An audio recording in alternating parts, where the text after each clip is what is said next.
I want to get into, you two both have had issues with Williamson County, Texas. Go ahead, music, and tell us a little bit about that. What's that all about? Williamson County is even more ridiculous. I got arrested there for a charge. They charged me with driving without a license. I was arrested inside a pawn shop by a plainclothes officer who didn't let me know he was going to arrest me, but basically just came up, accosted me, and put me directly into a car. Took me to jail for me to be released the next day on a PR bond to appear in court. When I go to appear in court, there's no judges there. There's my name's not in the system. They say it's dismissed. And then I was later arrested, about several months later, arrested for a warrant on that charge for a failure to appear and sent to serve 2 weeks in Williamson County.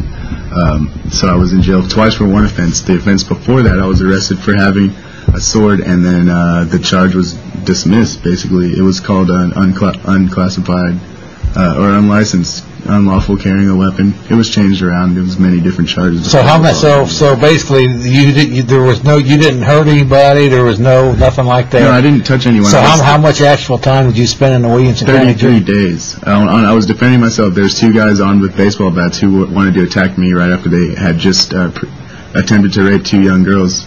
I was going to investigate that and see what happened, what actually happened. And these guys were waiting for me with baseball bats, not to mention the house full of people. They called the police on me, and then I was found to have a sword. And, well, that sword was given back to me, and those charges were dropped, but I still did 33 days in jail. And that was just the first time? That was my first offense. I lost my license, which then led to the second charge of driving while license invalid. Was that charge, and that was just, I got a ticket for it and then was arrested for it, and then I was let out of jail to be rearrested for it.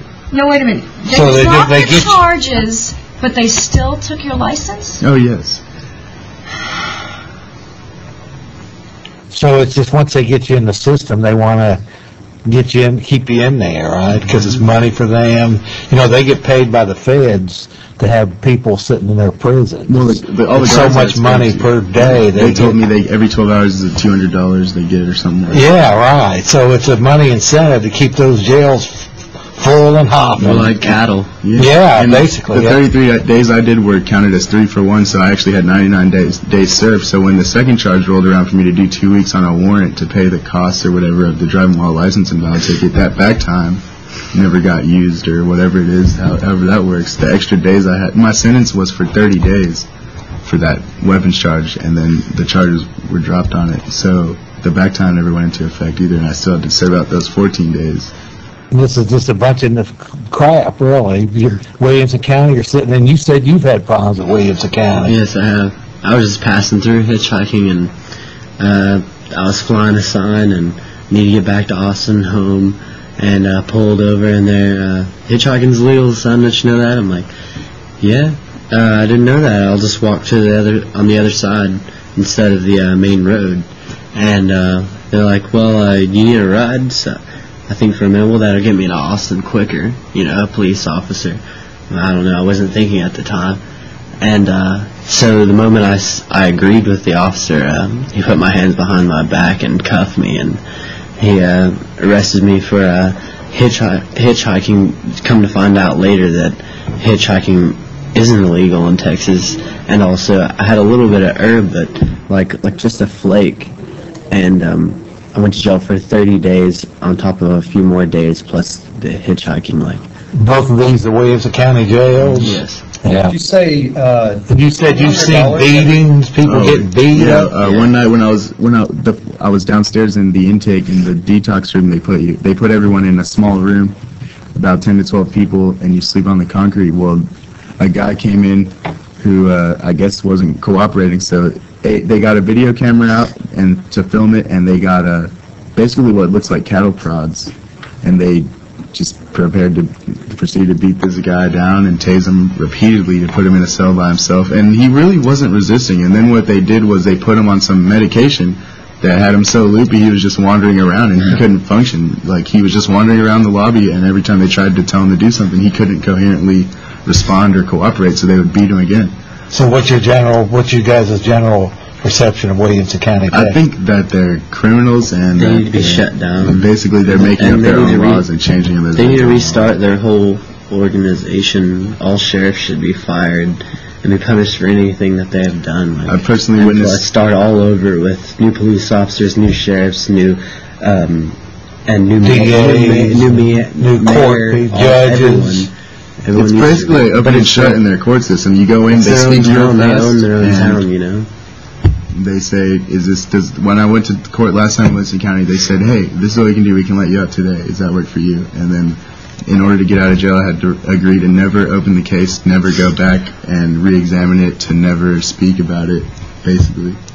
I witnessed a guy die in there that time from a staph infection that went untreated, even though... In the Williamson County jail. Yeah, my job to get my sentence reduced was to watch him every day, because he was on suicide watch. But the real story is that he had a staph infection, and it was real bad.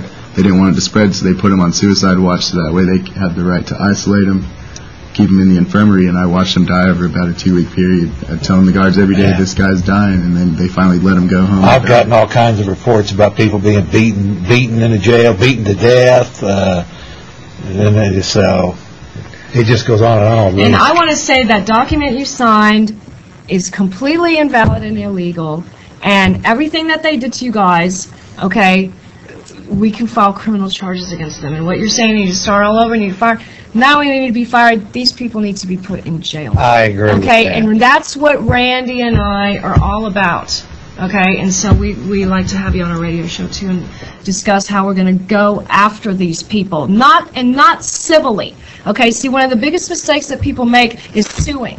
Okay, you have to go after their wallet after the fact. All right, you have to get the criminal charges against them first and get indictments and convictions, and then you go after their wallet. What I say is you boot them into jail and you grab their wallet as you're kicking them in. Okay, you can't just go after their wallet. So we're doing something about this. Okay, we're ready for some. Yeah, we're ready for some. Okay, folks, we got about 11 more minutes worth of calls.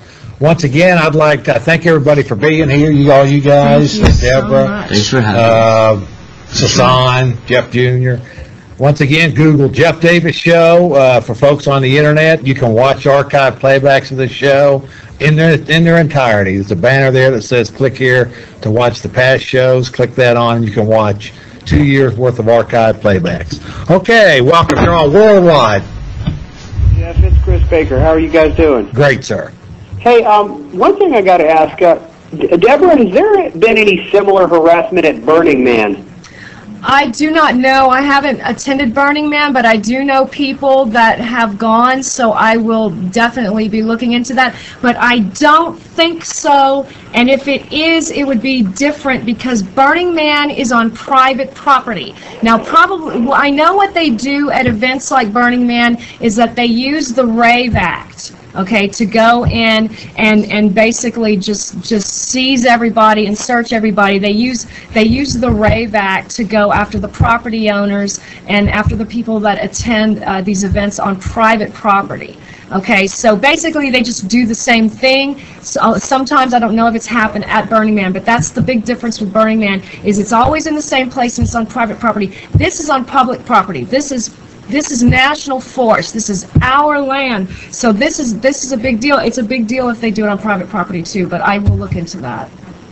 Anything else, sir? Well, I didn't see any of you guys in San Antonio yesterday at the fundraiser for Ron Paul. I was there. I was there all day.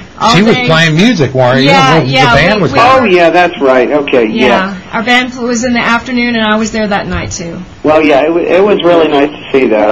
I was quite pleased with it, so. Thank you. Don't think I have anything else to say. Okay. Thank you, sir. Google Jeff Davis Show.